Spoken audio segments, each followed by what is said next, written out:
বৈষম্য বিরোধী ছাত্র আন্দোলনে অংশ নিয়ে রাজধানীর যাত্রাবাড়ীতে পুলিশের গুলিতে আহত শিক্ষার্থী কাজল মিয়াকে উন্নত চিকিৎসার জন্য থাইল্যান্ডে পাঠালো সরকার।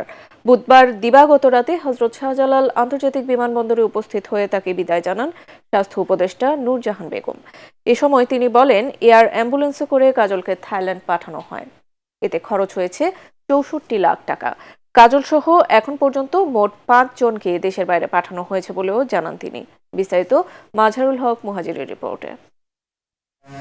শুরু থেকেই বৈষম্য বিরোধী ছাত্র আন্দোলনের সাথে সম্পৃক্ত জাহাঙ্গীরনগর বিশ্ববিদ্যালয়ের ইংরেজি বিভাগের শিক্ষার্থী মোহাম্মদ কাজল মিয়া। কিন্তু গত ৫ আগস্ট ছাত্র জনতার কাঙ্ক্ষিত বিজয়ের দিনেই রাজধানীর যাত্রাবাড়ীতে পুলিশের ছোড়া গুলি মাথায় এসে লাগে তার।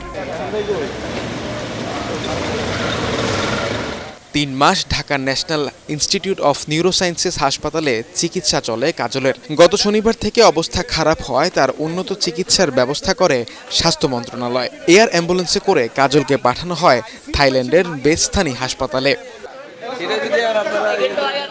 নিউরোসায়েন্সে উনি আসেন, ওনার কন্ডিশন খুবই ক্রিটিক্যাল ছিল। সবাই নিউরোসায়েন্সে যা ছিল আমরা সবাই অনেক চেষ্টা করেছে। কন্ডিশনস মানে পুরোপুরি খুবই ক্রিটিক্যাল ছিল। তার ব্রেনের বাম দিকে ম্যাসিভ ড্যামেজ হয়ে গেছে, আর ডান দিক তার প্যারালাইসিস হয়ে গেছে।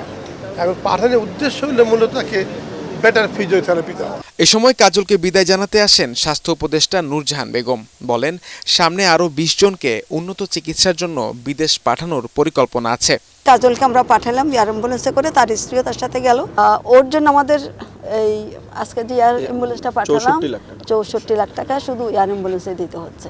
আর ব্যাংককে আরও আমাদের এসব এখন ৪ জন হবে, 3 জন অলরেডি আছে।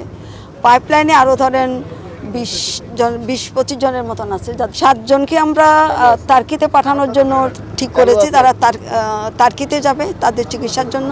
এছাড়া আহত অন্যদের চিকিৎসার জন্য বাইরে থেকে বিশেষজ্ঞ চিকিৎসক আনা হচ্ছে বলেও জানান এই স্বাস্থ্য উপদেষ্টা। মাজহারুল হক মুহাজির, এটিএন বাংলা, ঢাকা।